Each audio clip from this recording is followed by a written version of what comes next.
Hi everybody, Dacob here. Welcome back to the Fashion Bunker. So to continue our saga and journey into the topic, fashion, luxury is dead, we have yet another chapter in this ongoing saga. Now, you can go check out my other chapters of this saga on my channel.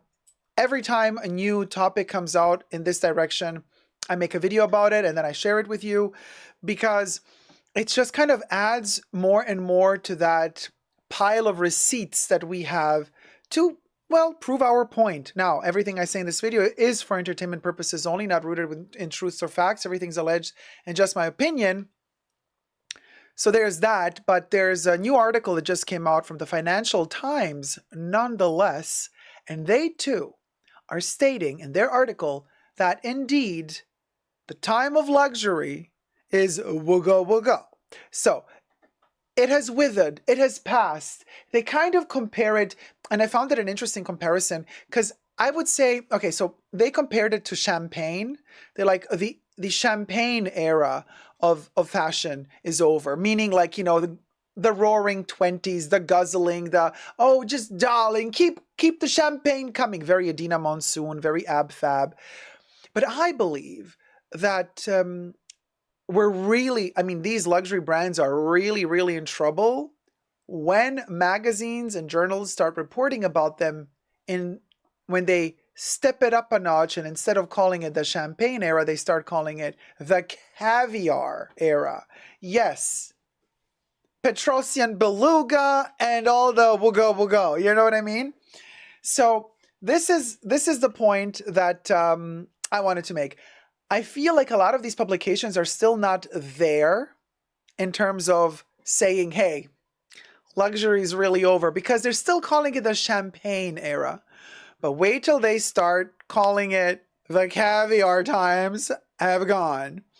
Now, in my humble opinion, we've hit that spot. It is the caviar times have gone for me. But so before we get to all the nitty gritty, subscribe to my channel here on the tubes, push the join button next to the subscription button, become a member today, gain access to extra perks. You can also join me on Patreon, superdacob all spelled together there as well for extra perks. This video is being filmed live in front of a live virtual audience. I live stream several times a week, so come join the fun, come join the chats. Hi chat. Yes, Tyler, the caviar has soured. And yes, David, this champagne is burnt. But I trust the caviar was to your liking. No, this is Ostetrova, but I want Petrosian beluga. Or vice versa, darling. Well, here's the thing. The Financial Times is reporting also about, well, Chanel, Louis Vuitton, Hermes. They also mention Rolex. Now, we don't talk about luxury watches often on my channel, but here you go.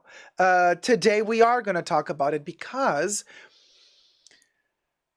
one of the biggest indicators, apparently, for which they can claim that luxury is kind of over, especially the outpricing.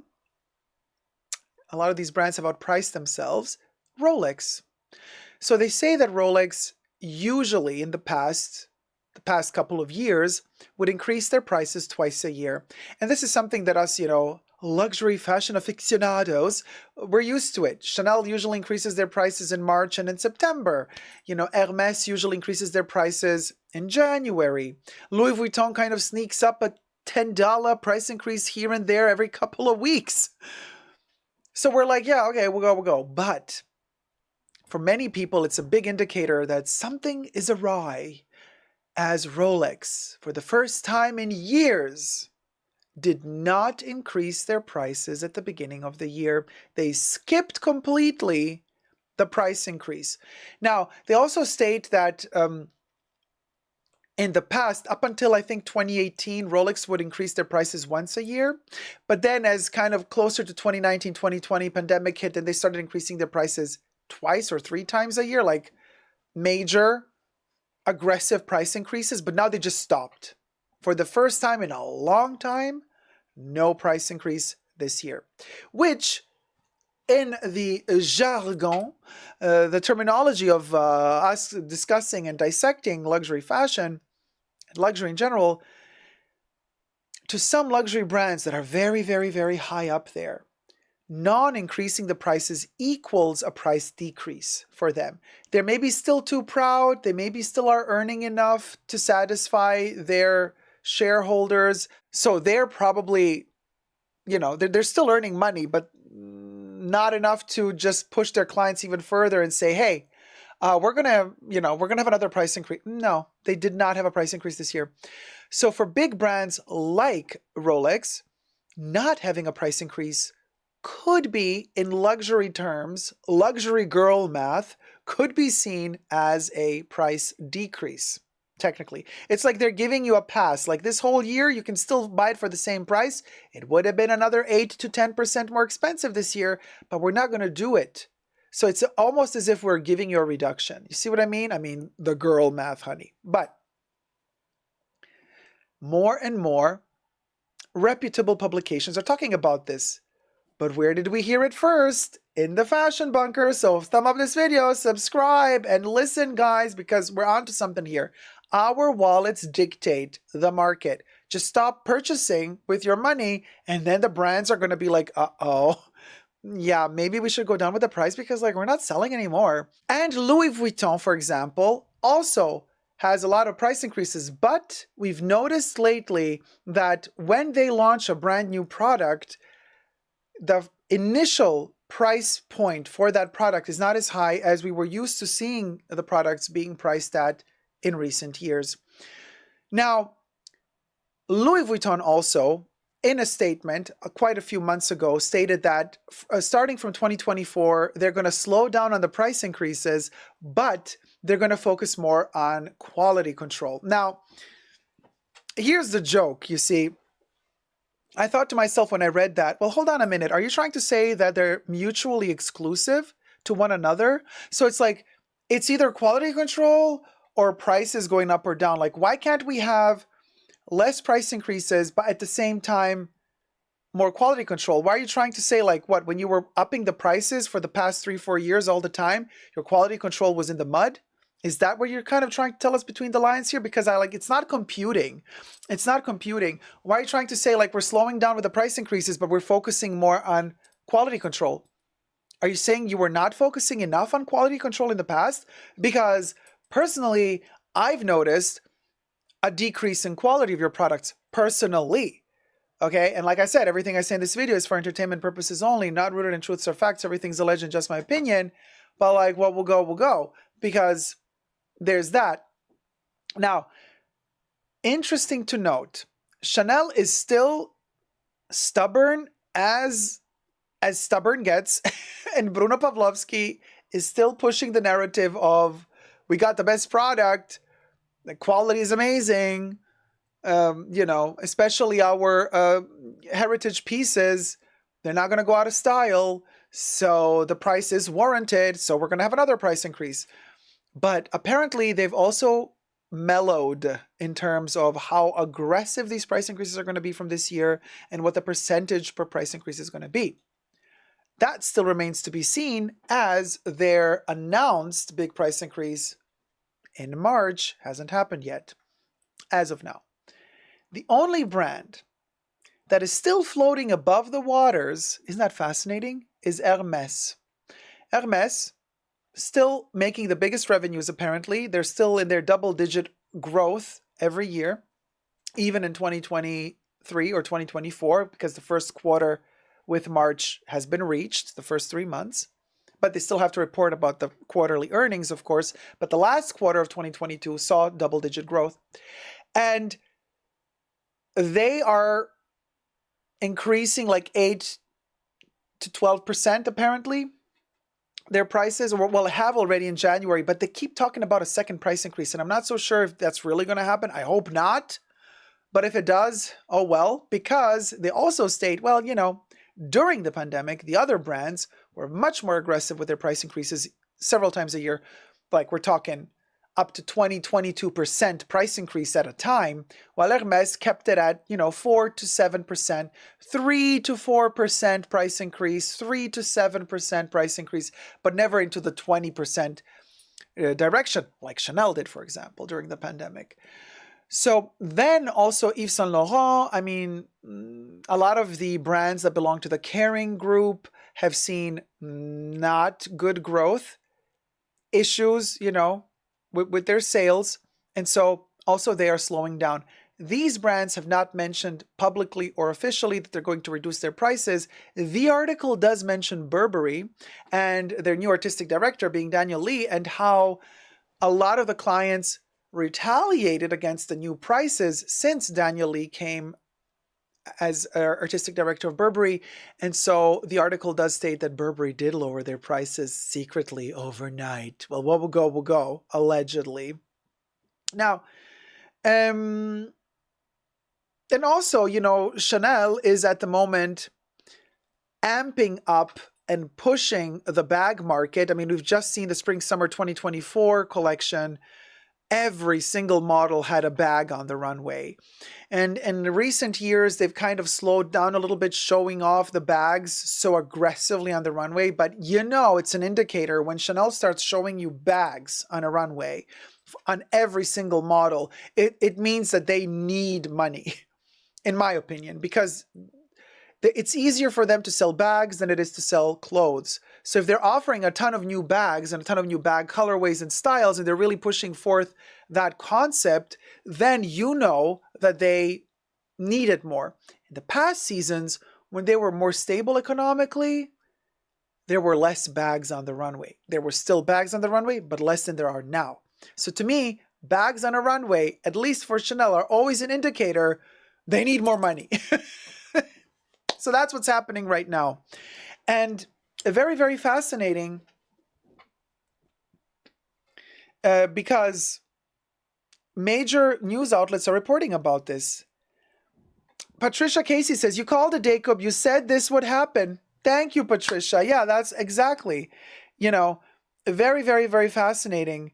And also interesting that they talk about this kind of how, like, the fashion world, the luxury fashion world, the industry, they have managed to maintain this sense of exclusivity all these years.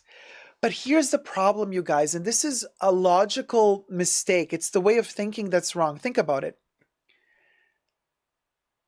They're struggling so hard and working so hard, double, triple shifts, to maintain this allure of exclusivity. They keep upping their prices, but during the pandemic in particular, they kept opening up more and more boutiques. They keep expanding production. They keep expanding collections. More and more pieces are made. So they're working so hard to create this illusion of exclusivity, while in the meanwhile, these products have become mass-produced.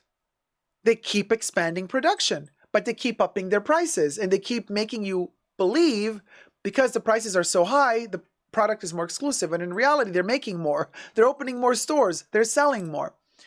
Now, the customer is kind of realizing what's happening, and the jig is up. The jig is up because at the same time, on the same token, what they did was reduce quality. And I'm not just saying, oh, well, we reduced quality because boo-hoo, woe is me. It's too expensive. I don't want it no more. Woe is me. A lot of people are complaining about the reduced quality from a lot of these luxury brands, not just me. So I watch videos on YouTube. I watch videos on TikTok. I see what's happening around. People constantly keep complaining about the constantly declining quality of certain luxury brands, including, Chanel and Louis Vuitton. So on one hand, we have upping prices constantly and justifying the upping of the prices with,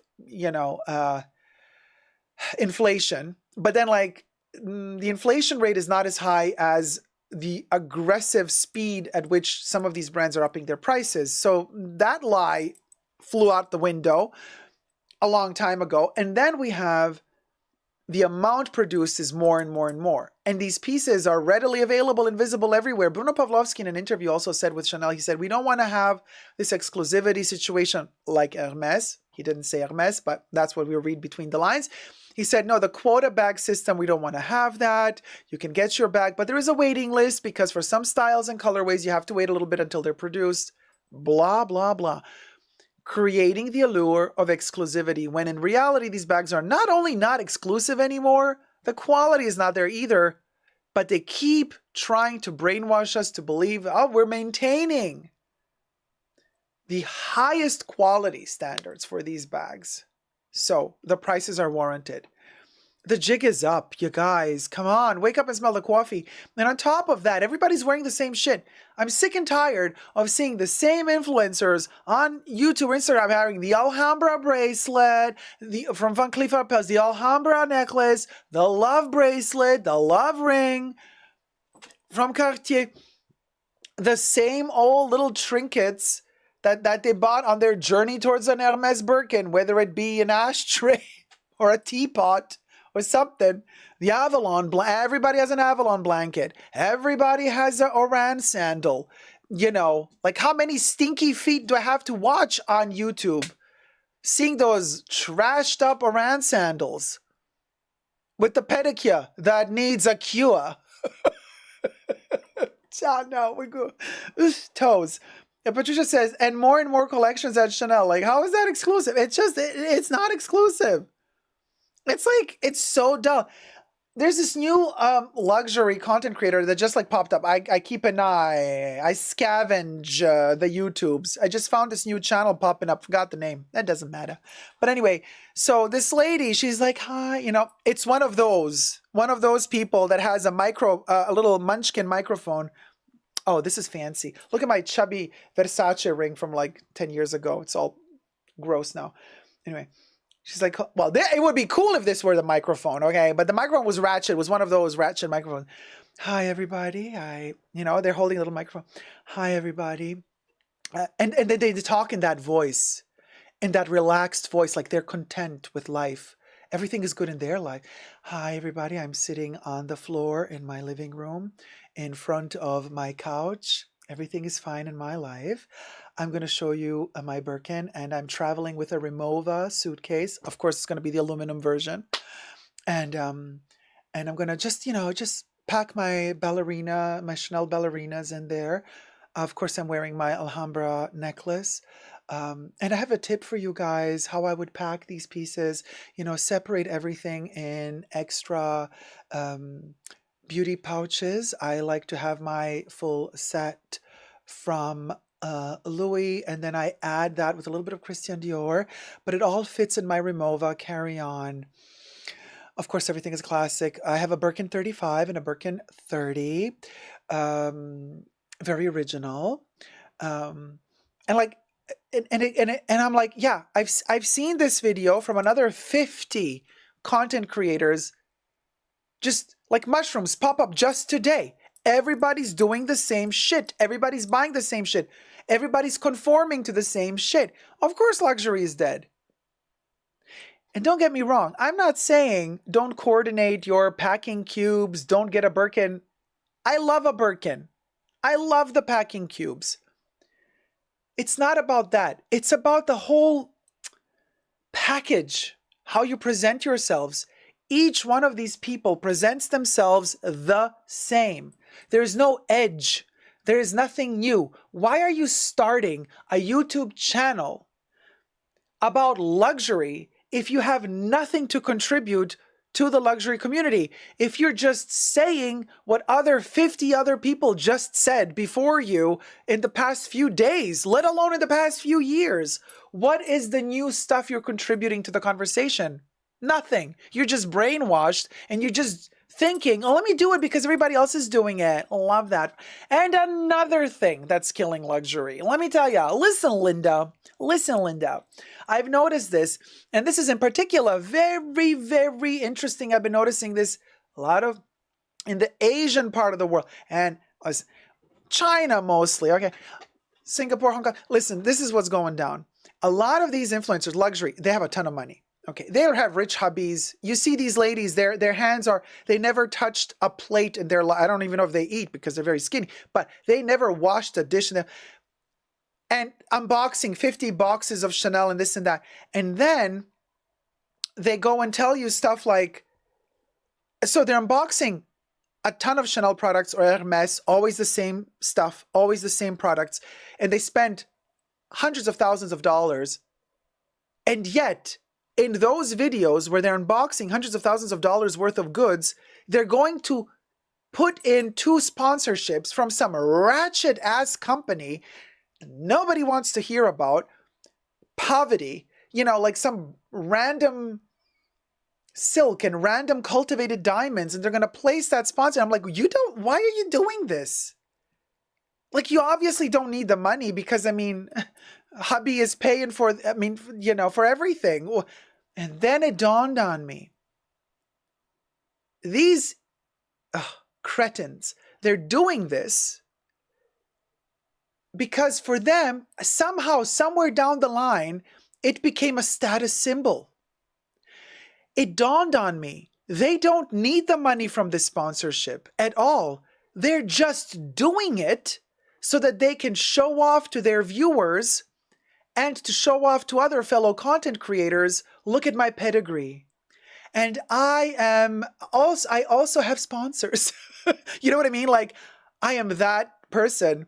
They want the fame, and they believe that by getting these sponsors, they are important. Like, look, these sponsors came to me, and I have a sponsorship. But you know what I mean? Like, it's some ratchet ass sponsor. Like, you don't want to know it, you don't want to own it. And then they combine that in the same unboxing video with like Chanel. And I'm like, wait a minute, so you're not doing this for money. You're doing this because you think this is prestige.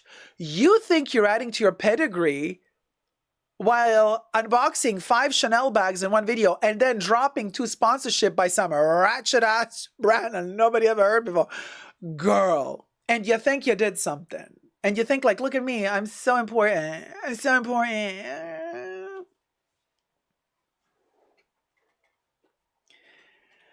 Why did we veer off the path of righteousness? Like, seriously, it's so bad. It's not a good look. And I know that these ladies in their circles, they believe it, like it's something that they can show off to their other peers and be like, look, I'm important too, because like I also got a sponsor.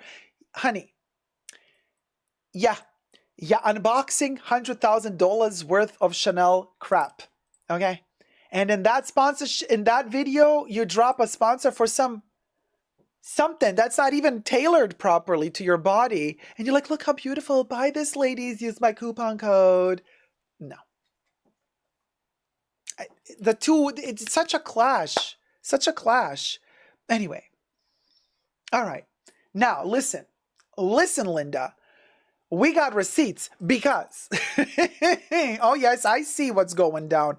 I see what's going down. And then not only is it, the Tupperware, the Tupperware. Okay.